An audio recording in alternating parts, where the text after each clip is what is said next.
Hello and welcome to Me, the Wife and Wrexham AFC. A weekly podcast and YouTube channel where we discuss all things Wrexham. So sit back, put your feet up, relax and let's get stuck in.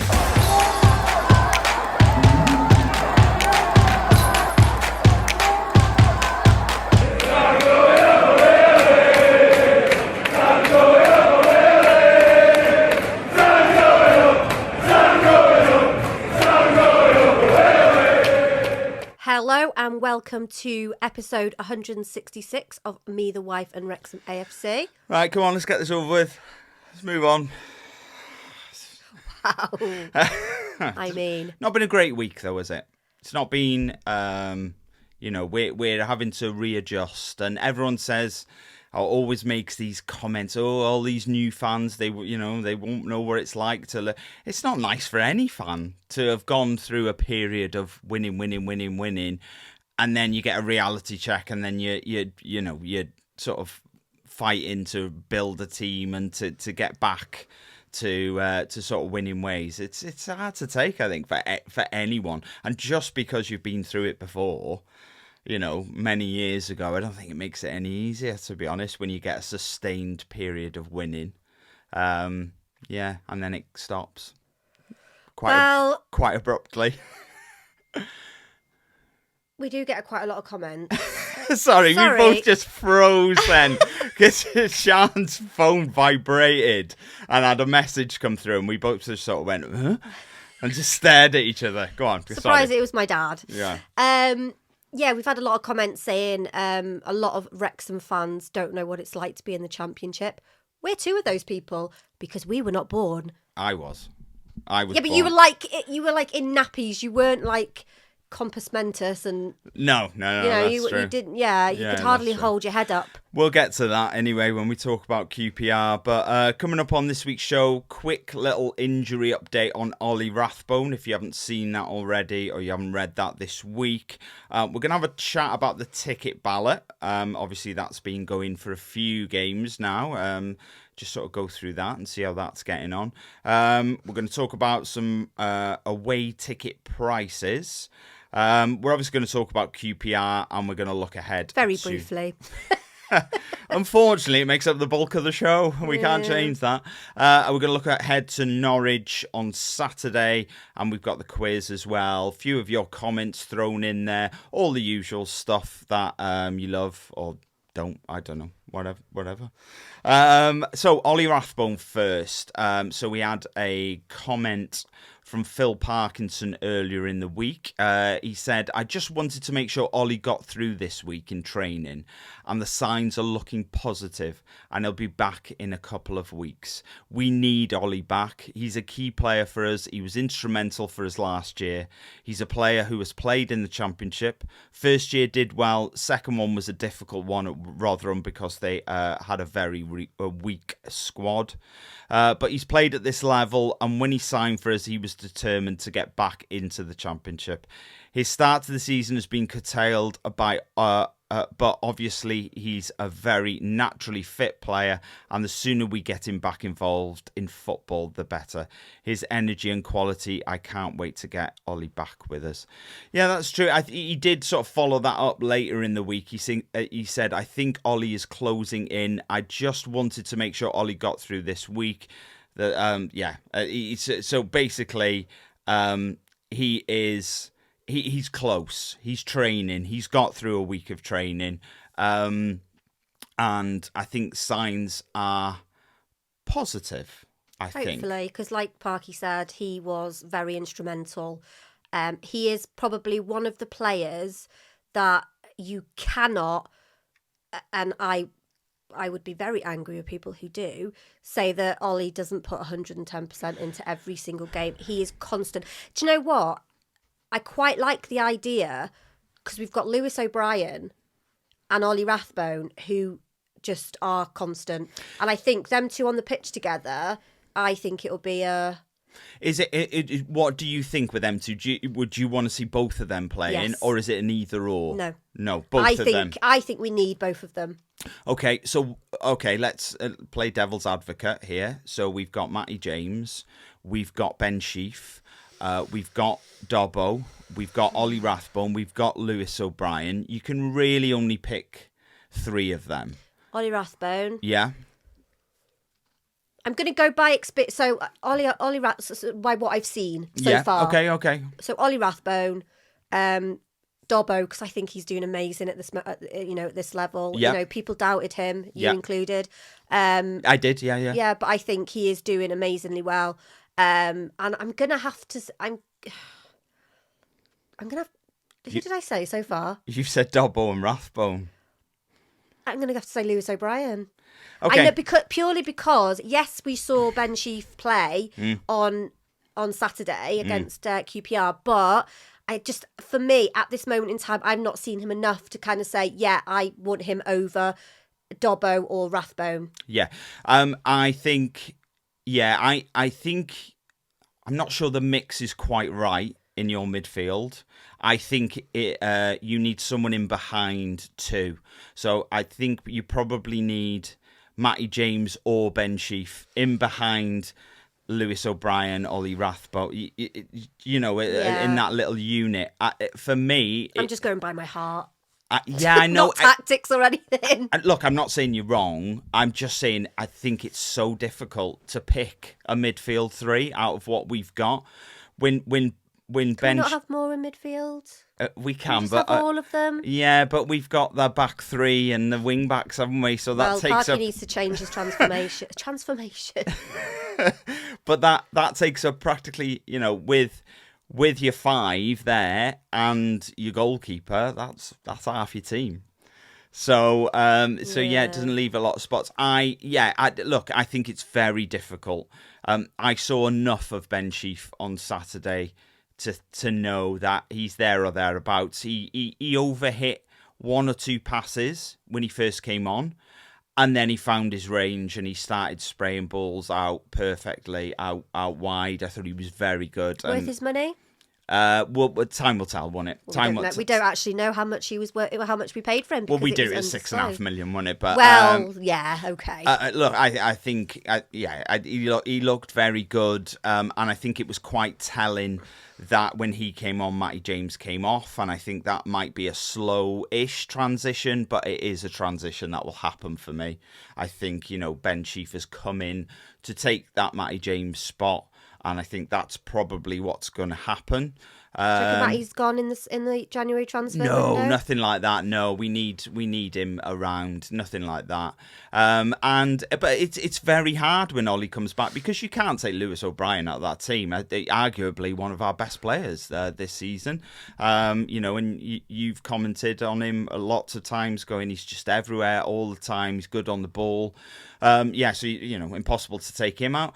But then you've got Dobbo, who you did rightly say, I sort of wrote off at the start of the season and didn't think he's been like a prime Xavi. He's just been he's really stepped up. I did have huge worries about him not being at this level, but I think he's been amazing, absolutely amazing. And I don't mind admitting it has shocked me a bit that how good he's been at this level. I think it has a lot of people, to be fair. Yeah, he does get caught once or twice. He gets dragged a little bit from time to time. I don't know. I don't know what's in Parky's head. But we'll talk a bit more about Parky a little bit later in the show. Yeah. Talk about the infamous ballot. Yeah. So obviously, quite a few of you who are listening to this have probably been involved in the ticket ballot. We have talked to quite a few people this week on their opinion of it. We've noticed that people's opinion of it has differed greatly dependent on how many tickets they've won in the ballot, I think. It's difficult for us because we're season ticket holders. We're obviously not involved in these ballots, so we're having to talk to quite a few people to gather information, really, of just how it works. Never mind, how's it been? What happens when all that sort of stuff. So we've done, we've talked to quite a few people about that this week, and there's quite a few people who've tried to get tickets. someone that I work with, that Siân used to work with, Dave He's Lacey. my work husband. Yeah, he was. Yeah, he has applied for 3 so far and hasn't got any. And he went to a few games last year. Yeah, he did. Last season, yeah, sorry. he did. So and it's then not that. Even people like sort of Nathan and Rich, Rob, Brian, Red, had applied for 4 and haven't got any out of the 4. Them 2 haven't. Your dad, on the other hand, is sort of at the other end of the scale, who he's applied for 4 and got 3. So with all that in mind. But my dad, I don't know if it's the same for I know Dave Lacey went to a few games last season with his little boy, and I'm assuming, I don't know, Rob and Ryan, I don't know whether Rob and Ryan own the club. I think you're talking about Nathan and Rich. Yeah, sorry. I don't know how many games they went to last season. Pretty much most of them, I would say. You can't even say, because my dad went to all of the home games last season. Yeah, he did. So I don't know. It can't be if Nathan and Rich went to all the home games, and my dad went to all the home games. It's got nothing to do with that. Then no, it hasn't. It's very confusing as to what they're kind of basing the ballot on, and whether it's just literally like one of those spinny things. Yeah. And they press a button and it goes right. Okay. Or like the old tombola. Yeah. Where they spin it and then pull a name out. Well, they do the cup draw thing. Yeah. Look, it's. The question, I suppose, is with the information that we've had, people who've gone to every game last season have got no tickets. People who've been to every home game last season have got 3/4 of the tickets. Is it fair? Is the question, I suppose, that we need to ask. Is it a fair? Is it fair? I don't know how many times to say that before you answer the question. Oh, sorry, I thought you were going on to something else. Like you said, we're season ticket holders, so it's very difficult for us to have an opinion. But listening, well, it's not difficult. We can have an opinion. I think by hearing what a lot of people are saying, a lot of people are blaming the ballot on the atmosphere at the racecourse. That's a very valid point, and it was something I was going to get to. And I actually agree, because a lot of the people who are, well, this is how people interpret it. People who are getting tickets to the ballot are those who haven't been to a game before, or have been to 1 or 2, have never been to a game when we were in the National League, which I think is a little bit unfair, purely because they may not have been to any home games, not because through lack of trying. They just may not have got tickets because they were such in high demand. So I think blaming the ballot on the atmosphere, people are saying it's kind of like a common denominator. It is, and the reason for that is you will know as well as anyone else that it's very rare you get somebody rocking up to their first game and singing for a full 90 minutes. That's quite rare. That's something that I think a lot of people build up to and feel like I need to earn my right to be a fan, or whatever it is that they think. That's not what I think, but they sort of build into it, and as they get more confident and they learn the songs, they might sing a little bit more and all that sort of thing. And I do think it has had a negative impact on the atmosphere, and I think if we continue to do this for the next 2, 3, 4 years, then it maybe won't have a negative impact on the atmosphere. But perhaps we've got a lot of people who don't feel comfortable singing because they haven't been to many games, or they don't know the song. Yeah, but I don't, because nobody around sings. Do you know what I mean? In the Macron stand, it's very like over in the I think it's PG7. We're in PG5. Yeah. So I think it's PG7. They all stand, they all sing. But quite a lot of people like around us don't really sing. No, I know where you're talking about. Like, I was talking to Tappy from Wrexham Trainer Revival on Saturday, and that's pretty much where he sits. And he said from where he's sitting, he's obviously closer to the tech end. He's noticed a real drop off in the atmosphere that he can hear to the left of him from the tech end as well. So.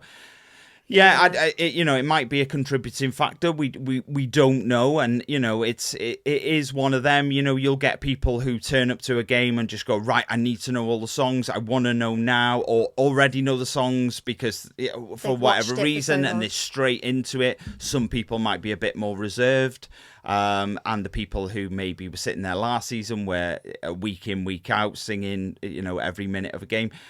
I don't know. I think it's interesting, and I think it is a possible contributing factor to the atmosphere, but I'm not saying it is the be-all and end-all of the atmosphere not being as good as it was, because if you're comparing it to last season or the season before or the season before that, the team on the pitch were winning games week in, week out, and everyone was jubilant and benevolent, and they were bouncing up and down, and everyone was happy, and that creates a better atmosphere, and the team look good, and it makes you want to sing and support them. And when the team aren't putting it in, some may argue you should be supporting the team through thick and thin when they're playing well or they're playing not, but are they playing not or they're not? But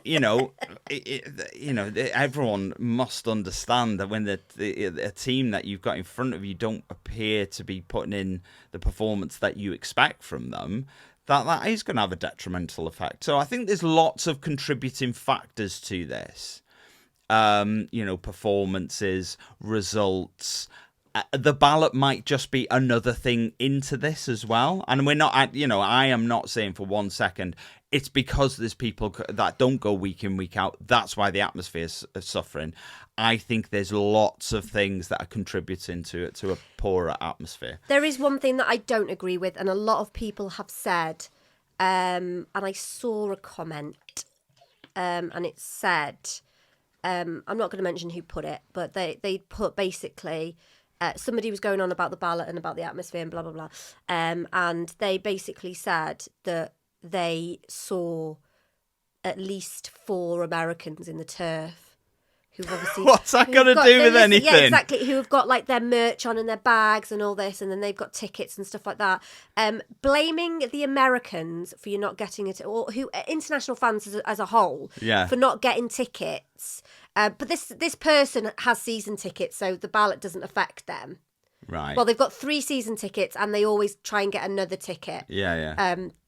So it does affect them in a way, but not really, because they've got 3 season tickets. But anyway, I don't agree with blaming international fans for the lack of being able to get tickets. I think a certain percentages for them, but we have to remember...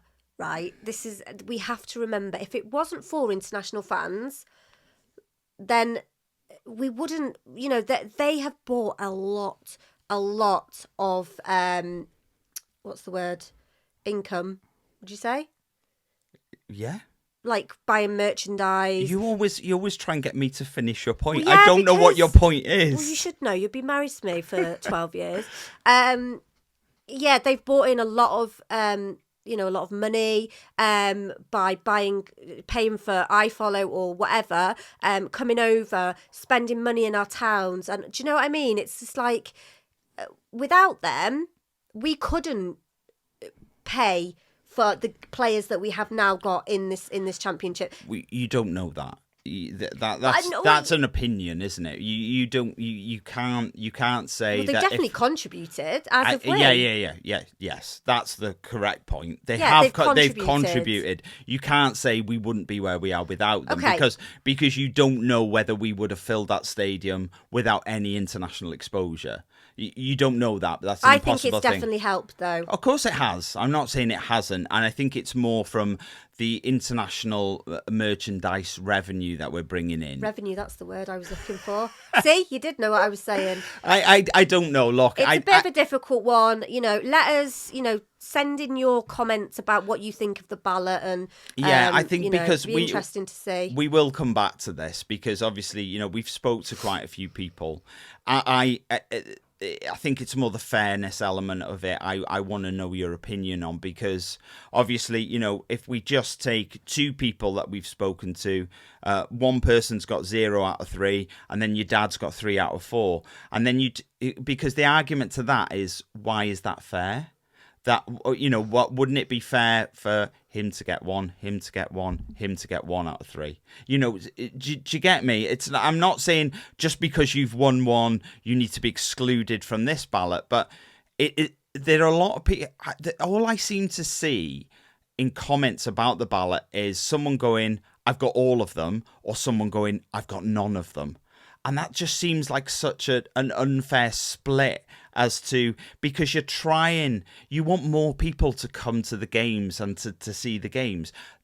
From the evidence we've seen so far, that doesn't seem to be the case. It's either people are getting practically everything or people are getting nothing. Yeah. How is that a fair, we're giving everyone a chance? Is it to do the membership thing as well, like No. gold, silver, whatever? No. Okay. No. So I don't know, and we'd love your opinions on it. We'll move on from the ballot because I think we've spent too much time on it already. Too much time on it. Separately, just a quick one on ticket prices. The away ones. Obviously, there's a cap on away tickets in the Premier League, but that's never trickled down to the Championship, which is stupid, in my opinion. Well, there's 2 points on this. Norwich charges £37 for an adult ticket away. Southampton was 30. Millwall was 36. We're charging away fans, I think, 26.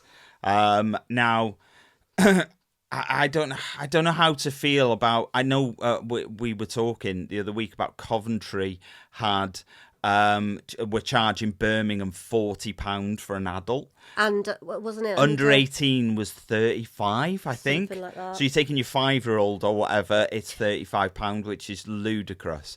I don't know how I feel about clubs charging such extortionate amounts when I know that there's a cap in the Premier League. Now there is an argument that they go, right, they're capped in the Premier League because there's millions available to clubs in the Premier League, and they've got all the Sky money and they've got all that sort of thing. So let's cap the tickets for away fans, because most clubs, if not all clubs, are making very good money from being in the Premier League, so they don't need to be fleecing away fans for that.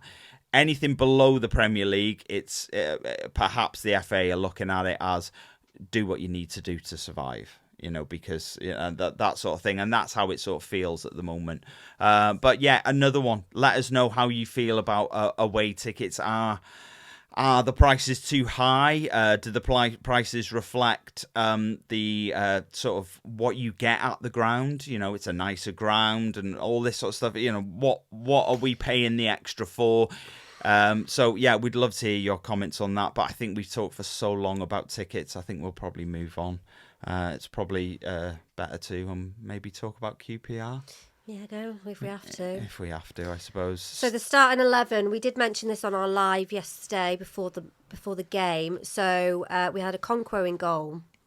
We had Cleworth, Cody, and Doyle at the back. Yeah.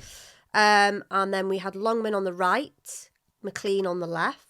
Yeah. And then we had Matty James, Dobbo and O'Brien in the middle. And then we had Hardy and Keitha. I always say Keitha at the front. Yeah. It wasn't a huge shock. I think the one shock from that is Libby had obviously picked up a knock during the week. Somebody said he hadn't, though. Yeah, he had. Yeah, so. I'm sure there was a comment on one of our things saying he hadn't done a knock or something. He hadn't had a knock. Yeah, he had. Okay, no, I'm just saying. Somebody yeah. said that he didn't. Yeah, so he'd picked up a knock in the week, so he wasn't able to play. Bit gutted for him, really, because obviously that's the second time that's happened this season, and we're only 5 games in. So is he known for injury? No, not at all. No. Not at all. So it is not worrying, but I hope this isn't going to be something that that sort of recurs over and over again. That's not really what you want for a player. Hardy and Moore up front. I'm not sure how I feel about that at the moment. I'm not sure. I think Hardy. I was excited when he signed. I think I see a lack of work from him at the moment. I don't feel like he's working as hard as he could, but at the same time, I'm not sure our system is getting the best out of him. He seems quite quick, actually, quite deceptively quick, because he's got quite a strange, weird, lazy sort of running style, but he is quite rapid with it as well, so it was a little bit odd. But yeah, I'm not convinced by Ryan Hardy at the moment, and I do suspect that when Windass and Broadhead are fully fit, that we might not see him as much moving forward, but we'll have to wait and see. I think McLean's miles off it. I'm going to be completely honest. I thought he did all right in that first half.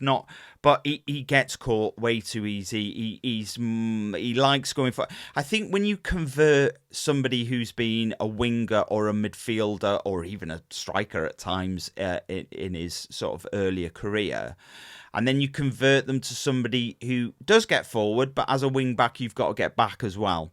And I think he's very focused on getting forward, but the amount of times he got caught and the balls were played in behind him and we were having to drag out a centre back to cover him.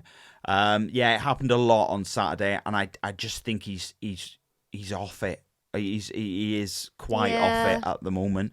Broadhead was back on the bench, which was good to see. I'm happy about that. All of our new signings were on the bench as well. So we had Sheaf, Hyam and Kabore all in there. You were disappointed that Kabore didn't have his leopard pants on. I was a little bit, yeah. I said that he's probably got his leopard underpants on. Yeah, maybe. He'll be all right. Maybe. It was odd that he was on the bench, I think, because I think it was odd that all of them were on the bench. No, I don't think so, because I think Sheaf was always going to come on. Hyam was there as a bit of backup, but I don't think he was ever going to make an appearance on Saturday. I found it odd that Kabore was on the bench, because from what I'd heard from Parky pre and post game, he was never going to play. So it felt because he'd played 290 minutes, thousands of miles away, that it was going to be unlikely he was going to feature at all, which he didn't. So to have him there just felt a little bit odd. Maybe throw someone like an Elliot Lee in there, on the bench, who obviously missed out on Saturday, just to, as a potential for trying to try something different, but that wasn't there. Burton and Brunt, Smith, who obviously came on later in the game, Harry Ashfield, who again surprises me, still hasn't had a sniff in the Championship this season. A few sort of appearances on the bench, but no appearances coming off the bench this season. Good experience for him, but I think at some point you've got to start using him or losing him, really. I think that's that's it's not fair on him just to be sitting on the bench week in, week out, is it? As much as it's a lovely experience for him, he's young and he wants to be playing football. Yeah, it'd be a lovely experience for me to be sat on the bench. I wouldn't want to go on, but I mean, for him, it's I think he wants a bit more than a lovely experience of sitting on the bench, doesn't he? Okay. And Parky sings his praises constantly, so I think for me, you've got to start throwing him in there and seeing how he copes with it. He played against Preston. He played against Hull. two experienced championship teams. He made a very good account of himself. It's not like he was playing against... Were they first teams, though? Because it was in the... No, it wasn't, but they're still championship teams. Yeah, It wasn't like we were playing a League One team, a League Two team, or, someone lower down the pyramid. He's proved himself against... players who are in championship squads. Let's put it like that. Okay. So yeah, I think at some point you're going to have to start using him. He was like adamant that he wasn't going to go out on loan in the summer. He's kept hold of him. He wanted him. So if you want him, use him. I mean, not from the start, but when you're 3-1 down and you want to try something different, try something different. You never know. You don't, and I think you're never going to know unless you don't use him, are you? So, but look, it was relatively equal early on. I think we've said this pretty much every week that. We were in the game. We didn't look out of place, and it's almost become the mantra of the Wrexham fan. I think over the last sort of month and a half that, we look like we belong in that first 20, 30 minutes, passing the ball around. We look nice and comfortable. We've got a good shape. 30 minutes is just not good enough, though, it's not. No, it's not. And we're creating opportunities and everything looks good and everything's rosy in the garden and all that. And then it just sort of starts to fall away, and I'm not using the gelling thing anymore because, yes, it takes time for players to understand each other, but these are top quality professionals. They're slotting into a team and they've had a few sort of, competitive games now, and the issues that were there at the start of the season are still there now, and I don't see any improvement in some of these issues. So, whereas you would start to think, it's starting to click now. You can see that starting to work. That's starting to work. I can't. After watching football for 35 plus years, I can't see anything that's starting to click. We are creating chances. We're not clinical enough and we're not finishing them chances. So from that element, I don't think that's something that's starting to click. I think we've created chances in every game this season. Yeah. And, and we have maybe, but we're not, for whatever reason, we're not clinical enough. And I think you could argue everyone is guilty of not taking chances when they're presented to them, apart from one man, and that's probably Kiefer Moore. Give him a chance, and invariably he's put it away. He just needs the chances, though. How valuable has he been to us this season? I reckon, I'm going to say now, top goal scorer of this season. I should be. Yeah. Should be, without a doubt. I can't imagine... He must be ahead now at the moment. Yeah, he definitely is, and I can't imagine anybody sort of challenging him for our top scorer this season. And he's been one player that you could argue has been worth the money we paid plus a lot more on top, for what he's done for us. Yeah.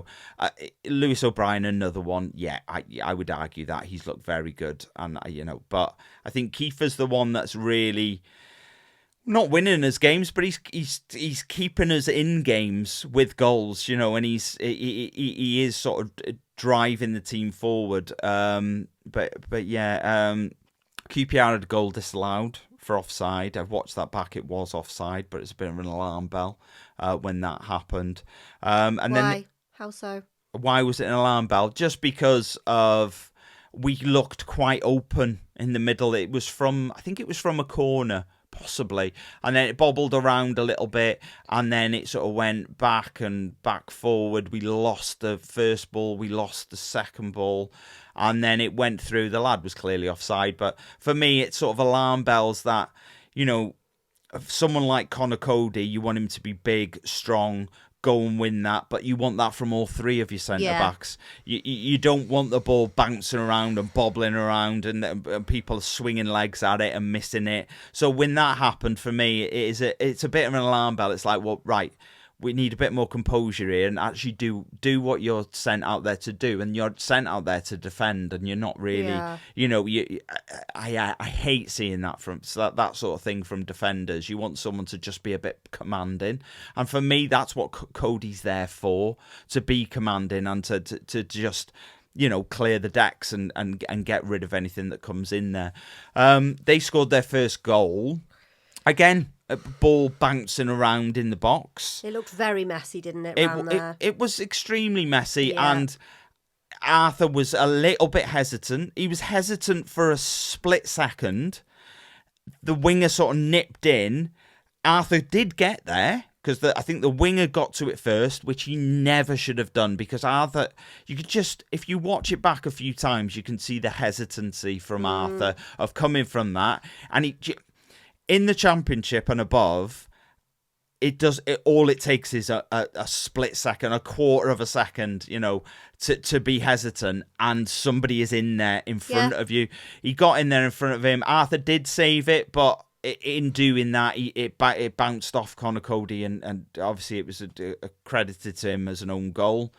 But yeah, it was massively avoidable, hugely avoidable. That was that first goal, and I thought we had a few chances to get rid of that, which we just didn't take. We thought Ryan Hardy had equalised not long after that.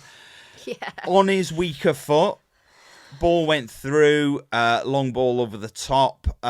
He swung at it. He hit it pretty well, to be fair, but he didn't get it on target. And for me, a striker, you're not going to get loads of opportunities in the Championship, but when you get them, you have to take them. And this is where I talk about being more clinical, because we're not being clinical at the moment. That should have been 1-1, and then you build from that again. You go again, you go, right, we're back in this even playing field again, we go again. And he didn't even get it on target. If you get it on target and the keeper saves it from close range, you sort of go, okay, fair play. But to put it wide, for me, is a bit like, oh, come on, I've seen him score goals and score lots of goals, for Plymouth, and he's just not quite on it at the moment, and I don't know the reason for that. It's so frustrating, though, because when all these, new players come on, you're like, oh, you look, you do a bit of research on them, and you just say, like, Hardy, for example, great, he was a great player at his past clubs, but then they come to us. Is that like the managerial fault, or is it because the players aren't, sorry to use the word, gel? They're not. That word is banned on here now. So, all right, they haven't integrated with the meshed. They haven't meshed with each other. So it is frustrating when you see a player that's like been great for their past teams, but then they come to us and they're not really providing us with anything. And I think the problem is you can throw that word, the G word, around as much as you want, but when you've got a striker who's 10 yards from goal, whose job is to score, that's something's off. There's no gel involved in that. There is literally, that should just be second nature. That's a striker scoring. End of. Yeah. You don't need to know your teammates. You don't need to be. You could play with anybody. It doesn't matter. That they're the sort of things we need to be putting away. But look, we didn't. Just before half time as well, we just got completely carved open. They went one pass, split us completely, and then Max went walkies. And the ball, I've got to say it, credit where it's due. Richard Coney's finish was unbelievable. For me, it was Wickham player. Ex-Wickham player. Scored against us before. Scored at the Racecourse before. Absolute a goal of the weekend for me that I've seen so far. I haven't seen one better. Absolute. I saw it and I just went, right, I'm going in. And I went in and I stood inside for a bit. It was just, it was unreal. Fair play to him. And you can't. There's a lot of people I've seen going, look, you can't stop goals like that. No, from the point it leaves his foot to when it goes in the top corner, you can't stop goals like that. But it shouldn't have got to that point. Exactly. In the first place. What you can stop is all the stuff that came before it. Exactly. So there's, we're 2-0 down at half time. disappointing. And I'd felt the game had gone at half time. I couldn't see, based on what I'd seen in the first half, although we're creating chances, I don't feel confident we're going to put them. I felt we were going to create more chances in the second half, but I wasn't confident unless they fell to someone like Kiefer Moore. I didn't feel confident we were going to put them away. So there was a confidence we were going to create, but a complete lack of confidence that we were going to actually put any of these chances away. It was more of the same from QPR in the second half. Quick, sort of slick passing, fast build-up play. Arthur saved one quite well from the edge of the box, that I seem to remember. It just felt like another one was coming for them. I think that's how I felt. I don't know if I was just being really downbeat and miserable at what had come before, but it just felt like they were going to score another one. But then Kiefer Moore decided to prove me wrong and score a header from a corner. And, you sort of go, oh, right, here we go. But it's the hope that kills you, I think, because that only lasted 8 minutes. Long punt up from defence. Burrell sort of, fair play to him as well, chasing it down. Cody turned, ran. Cody's not the quickest, but Burrell is very quick. And he was going through one-on-one, but his first touch was heavy, really heavy. And I've watched it a couple of times, and I felt that Arthur was too deep as it was unfolding, and then because he was sat too deep as the sort of whole thing was unfolding, when he took the heavy touch, he was then stuck in two minds of whether to come for it or not. I still think he should have come for it, completely closed the angle down, and he didn't, and he just sort of froze. And then the lad, someone running in on goal should never be having a shot just outside the 6-yard box. Your keeper should have closed all the angles down so much earlier than that. For him to have scored practically on the 6-yard box is crazy for me. And that's...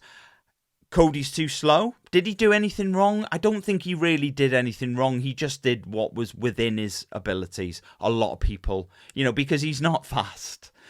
So if we're leaving a player like that one-on-one with one of the fastest guys on the pitch, that you're asking for trouble. We've got quicker guys than that, although not much quicker, and to leave someone like Cody one-on-one with him, I'm not sure how much you can actually blame him for that.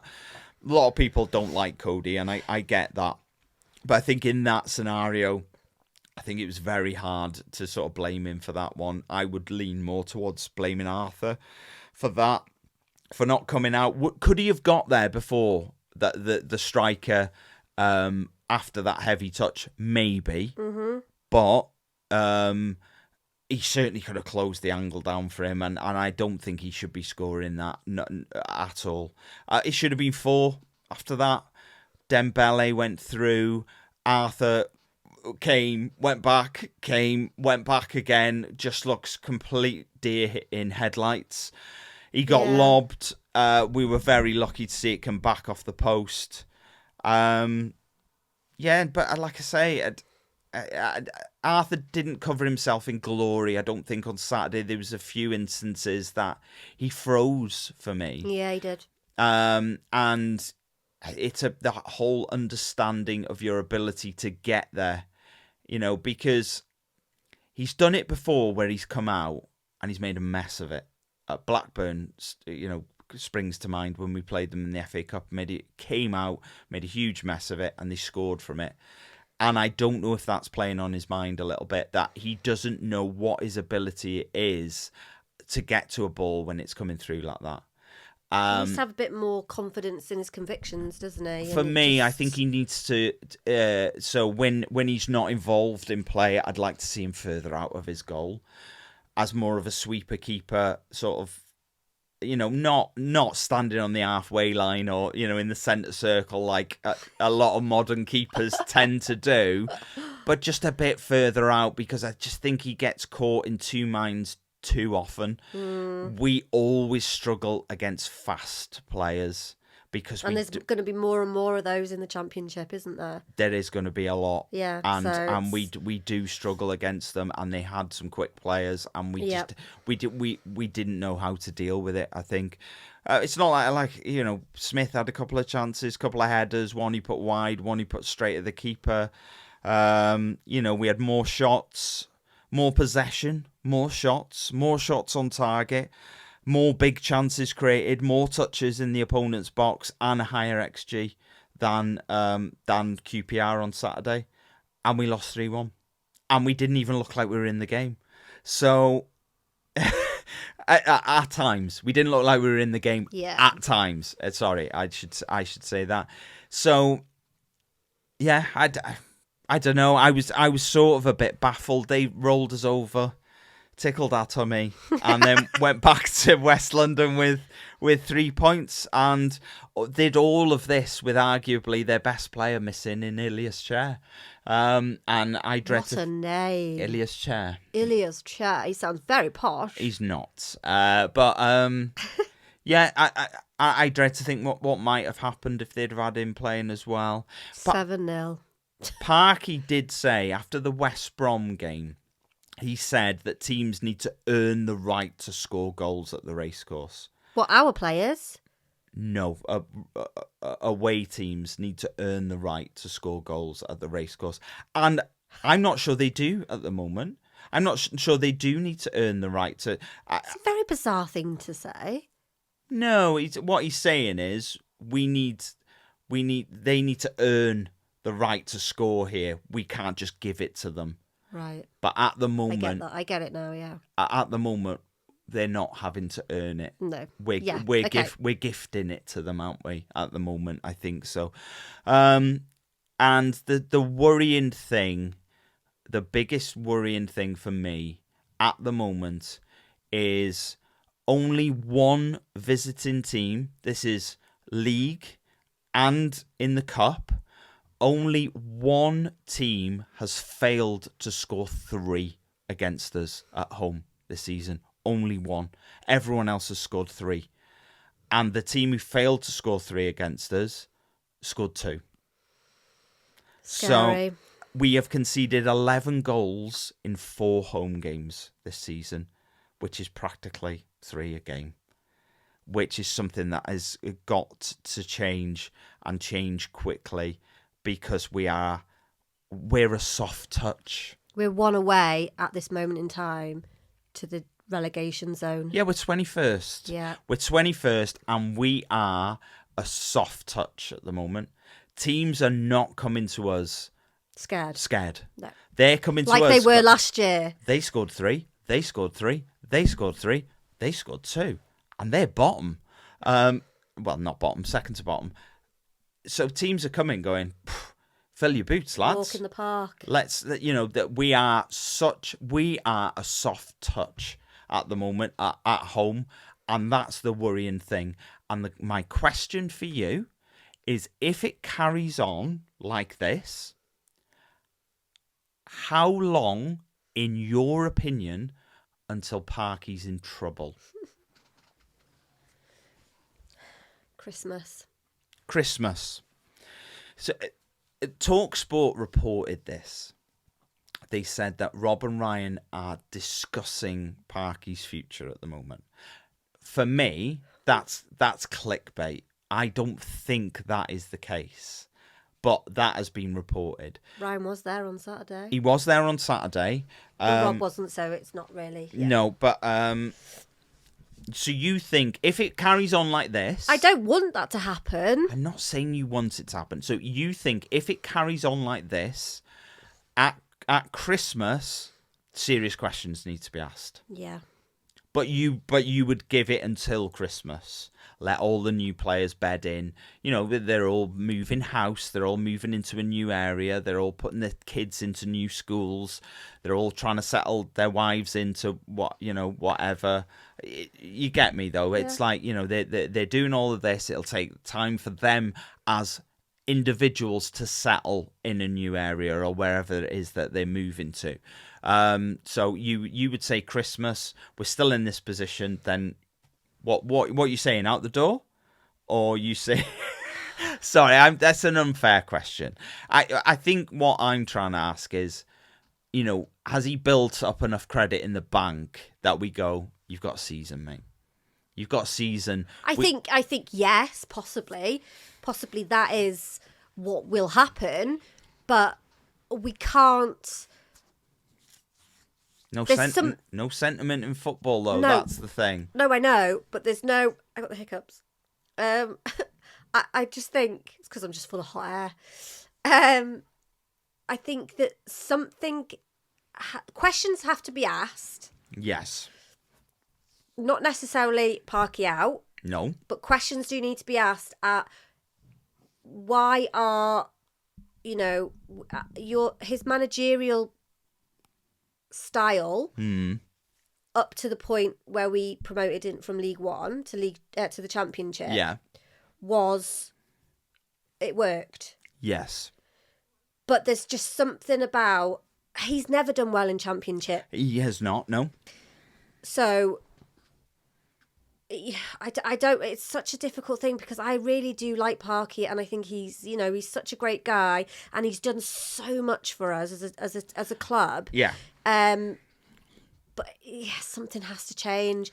Formation, tactics. Well, that's not going to change. Let's put that to bed straight away. That's. I don't think that's going to change. Why though?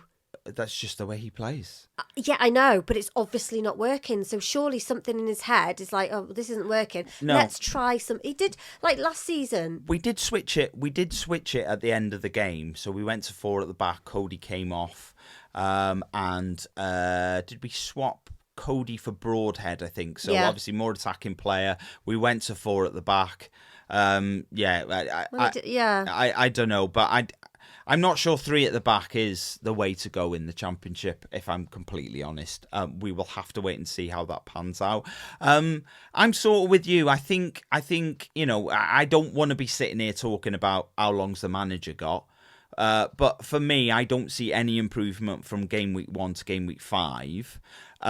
So I'm just playing devil's advocate. Well, apart from Millwall, we played amazingly there.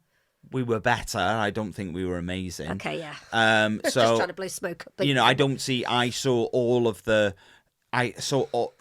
problems that we had before still there on Saturday. Maybe a couple of more issues on top of that. So if it's the same from game week 5 to game week 15, let's say, then maybe there is questions that need to be asked, as you rightly say. Has he built up enough credit in the bank to be given a season? Well, let's look at it like this. Parky has been ruthless when it comes to club legends who've got us out of the National League, out of League 2, out of League 1. Paul Mullin, Ollie Palmer, all of these people, Stephen Fletcher. That still shocks me, that does. I don't understand that one. Brutal. It's been brutal because, do you know what, mate? As a player, you've done great things for us. Mullin, in the top 10 of all-time goal scorers for Wrexham. This isn't your level. We're going to send you out on loan. Brutal. It's brutal, but it's the way it is. Yep. But then we probably have to use that same model when it comes to the manager as well. Do you know what, mate? You've been amazing. You've been a legend. Unfortunately, this isn't your level. We're going to go in a different direction. Thank you very much for everything you've done. Look, I am not saying get him out. There is a lot of work to do, and there is not much time left. There's a lot of work to do, and it'll be interesting to see how it pans out over the next couple of months. Be very interested to know what you think. And how you see it progressing at the moment. it's impossible to say after 5 games. Let's just say put it like that. it's interesting how it's going to go. But one thing is for sure, something has to change. Something, whether it's tactics or formation. I know you said that's not going to change, or change substitutions at not leaving it until. Yeah, well, the weird thing, you talk about substitutions there. What I noticed on Saturday with QPR, it felt like wave after wave of subs and right, okay. Practically a new starting 11. It was wave after wave, and every one of their subs brought something to the table and changed the dynamic, and brought more speed when faster players were sort of starting to tire, and it was like a wave, and our subs don't seem to hit in the same way, and they don't seem to be made with the regularity that other teams do it. Other teams make subs so much earlier than we do, because I think players are leaving everything out on the pitch. The manager's going, right, next wave, next wave, next wave, and we just seem to be getting left behind in the second half of games. But yeah, look, we have waffled on a little bit, but I don't know. Look, get your comments in, send us an email, whatever it is. We'll shout out all the details of that in a minute. Tony Christensen said collective responsibility for the loss today. Arthur was not protected by his defence today. Often fighting a QPR player at corners would install insecurity into any keeper. And Lou Minardi, like that name, you won't win games at championship level without pace. Yeah, we do seem to be lacking a bit of pace. Linda as well said, I got called into the bakery this morning. There is more. So I watched the match replay. It was a bit difficult to watch. I would completely agree with Linda. It was a difficult watch on Saturday. Being relatively new to the EFL, I'm not sure if it's just the Championship is so much more competitive, or if it's so many new players that they just don't have it together yet. No, I didn't use the word gel. I shall continue to be positive and say onward and upward. I think we have to be. I agree there, Linda. I think we have to be positive and look to the,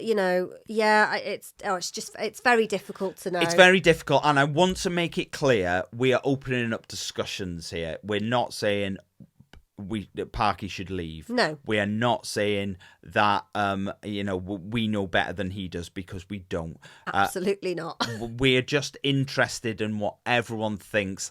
And let's be completely honest, after the start we've had, it would be odd if the fan base wasn't starting to wonder about whether Parky was the right person for the job. Mm-hmm. It would be odd. He has lots and lots of legend tokens in the bank, that but they can only get you so far, I think. And it would be interesting. I would be very interested to know if Rob or Ryan have not just made just a little comment to each other, going, "I think this is working." Yeah, I would be surprised that hadn't happened. Just not an official boardroom conversation, but just a little off the cuff, while they're on the phone or on Zoom to each other, whether perhaps one of them hasn't said that, but we'll have to wait and see. Maybe. Anyway, let's move on. So we're going to talk about Norwich. So we play Norwich on Saturday, the 20th of September at Carrow Road. It'll be our 6th game of the season, of the league game of the season. 3 p.m. kickoff. Norwich is about 236 miles away, which is about 4 hours. You always say that. It's not about, it's exact. Well, it depends, doesn't it? No. All right, 236 miles is 4 hours away. No. I'm not saying it is 4 hours away. You always say it's about 236 miles. It's not about 236 miles. It is 236 miles. It is 236. Ground to ground, it is 236 miles. So their capacity is 27,150. They were founded in 1902 and they finished 13th in the Championship last season on 57 points. In the last 15 seasons, they've played 6 seasons in the Premier League, 9 in the Championship, and they were relegated from the Premiership in Not the Premiership. Sorry. Oh, you old lady. Relegated from the Premier League, in 2020. Wind your neck in. I know you're going to start talking then. No. Last game that we played with them was in the 81-82 season in Division 2. We lost 3-2 at home and lost 4-0 away. So they play in yellow shorts with green shorts. Yellow shirts with green shorts. Did I say yellow shorts and green shorts? Yeah. Sorry, a yellow shirt and green shorts. Their nickname is the Canaries. They have a canary on their badge. Yeah, they do. They drew 1-1 away at Coventry on Saturday. It's quite comical. Sorry, I was just going to say they led 1-0 early on. They got battered by Coventry all game. The equalising goal from Coventry was just comical. Just comical. Just have a little look at it, I would suggest. So far this season, they've won 2, drawn 1 and lost 2. They are currently 9th on 7 points. Holy moly. Yeah. Predictions. So it's a head and heart thing, isn't it? So 10-0 Heart. No, so head is losing 2-0 based on what I've seen this season. You can go for a 2-0 loss if you want. I am not going to do that. Absolutely not. But never bet against your team. No, I'm not going to say that. I'm always going to try and predict a positive. But just to throw it out there, my head prediction is 2-0 Norwich. My heart prediction is 1-0 Wrexham. Hopefully, keep it tight, nick one. So which one is it, sorry? Heart, obviously. I'm not going to go for a can't remember loss. Which one I've never gone for a loss. I'm not going to start now. 1-0. 1-0, yeah. I'm just going to not be much different than you. Purely, I can't go for 1-0 because you already have. Yeah. So I'm going to go 2-0. Okay. No. Yeah, 2-0. Yeah, 2-0. Why not? And you can go the same as me. You can if you want to. It's not like you can't. Right, I'm going 1-0 then. Okay. I don't, The only thing is, it does make the week completely null and void and pointless. Because... Well, I'll go 2-0 then. It just adds a bit of drama if we're different. So yeah, what I want to say is, before we go on to the next bit, I know we're running out of time, but I just want to say, We've got all the time in the world. Not running out of any time. As we've had various comments. Have you got this in? Well, what we were talking about this morning about the comments. No, there was quite a few about what do you want to go back to the QPR game? What are you asking me? Sorry, I don't know what you're asking. What were we talking about before? Oh yeah. No, basically, because we were talking about the Norwich game, and obviously we have said our predictions. Yeah, I get you. Sorry, that one. Yeah, I get you. So we do our prediction videos, and we put them on all social media and stuff like that, and then we get people commenting what their prediction is. At the end of the day, it's everybody's right to have an opinion of what they feel the score will be. And if you like you said, you have to support your team. So if somebody wants to go 5-2, that is their prerogative. Yeah, I know. We had lots of comments going.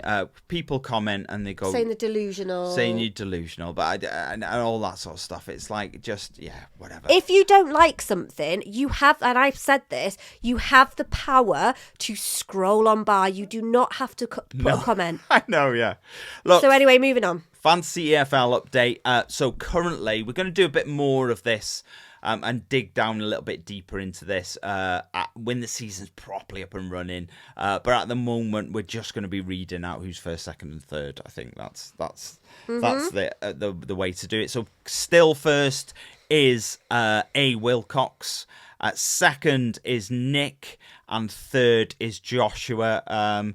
Top two's quite close, and then a bit of a gap then to everyone following in behind. I've no idea where I am. Nowhere, I think, is the general gist on that. Look, if you would like to support the show, you can do that by buying us a coffee. And the place to go for that is buymeacoffee.com/me the wife. Big thank you this week to Phoenix Reds. Thank you very much for supporting the show. JNYC, as we always call him, who put a message. Thanks, Siân and Ryan, for all you do, keeping us informed and entertained. Thank you very much, Jay. And Linda said, there is work to be done. I'm missing some of the lads that are no longer playing for Wrexham. Onwards and upwards. Thank you, everybody. Your support means the absolute world. If you would like to comment or send us a message, you can do so by commenting on any YouTube video. You can click contact the show on the podcast. We also have accounts on Blue Sky, X, Facebook, Instagram, TikTok and Threads. And you can email us at Wrexham. Oh, damn it! Me, the wife, and Wrexham AFC at gmail.com.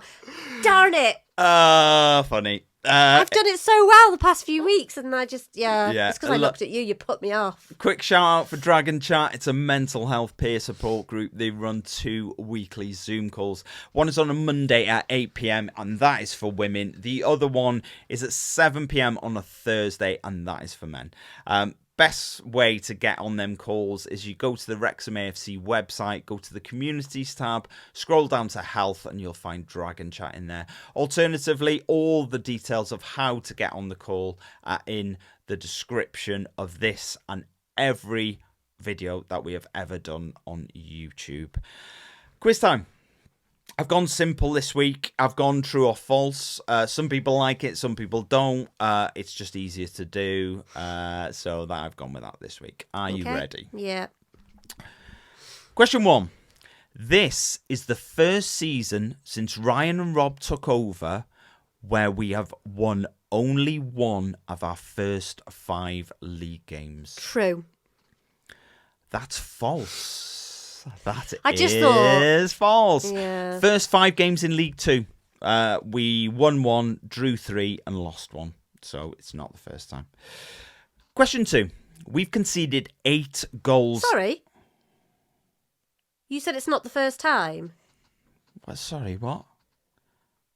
This is the first season since Ryan and Rob took over where we have only won one of our first 5 I thought you said this is not the first season. That's the reason you got it wrong, is it? Yeah. Question 2. We've conceded 8 goals at home in the league this season. That is the most in the opening 3 games at home in the last 10 years. True. That's also false. I was going to say false. League 2 again, 12. So we lost 5-3 to MK Dons. We beat Walsall 4-2. And then we drew 5-5 with Swindon. So that's 12 that we conceded in that season. So yeah, there we go. Ooh, are they all going to be false? We had 61% possession on Saturday. This is the first time we have had over 50% possession this season. That's true. That's also false. We had... What laugh was that? We had 51% against West Brom. So that is also false. Be funny if they were all false, wouldn't it? Question 4. Connor Cody was credited with an own goal on Saturday. The last time he scored an own goal, he also scored at the right end in the same game. False. That's true. You absolute... That is true. It was when he was playing for Everton, so he scored for Everton, then scored an own goal in the second half. Insert the expletives. Question 5. Have you got any right? No. No, sorry. Question 5. Saturday saw us have the most shots on target we have had in a game since January. False. That's true. We had 7 on Saturday. The last time we had 7 was against Birmingham on the 23rd of January. That was 0 out of 5. That was horrendous. Pretty bad. No, that was that was just a horrible quiz. So that's on you. That's not on me. That's on you. It's 50-50. It is literally 50-50. Is it, and you got it wrong every time. Do not. I mean, if we did a coin flip, you would definitely get more. than you should have done that. You should have just flipped a coin. You'd have got more than 0 out of 5, I reckon. Yeah, you lured me into a false sense of security with the falseness. With the falseness, yeah, I know. Look, thank you very much for joining us this week. We hope you've enjoyed the show. We hope we haven't been too miserable. We'd love to see all of your comments about the ballot, about the atmosphere at the racecourse, about the positive or negative. They positive don't have or to negative, be all, whatever you want to say about our performances this season, about whether Parky's the right man for the job, and how you feel about it, and how long you But think. be kind. We'd love your comments, and we will revisit a lot of these points. But like I say, enjoy your week, guys, and we will see you again next week. Yay! Bye-bye. Bye.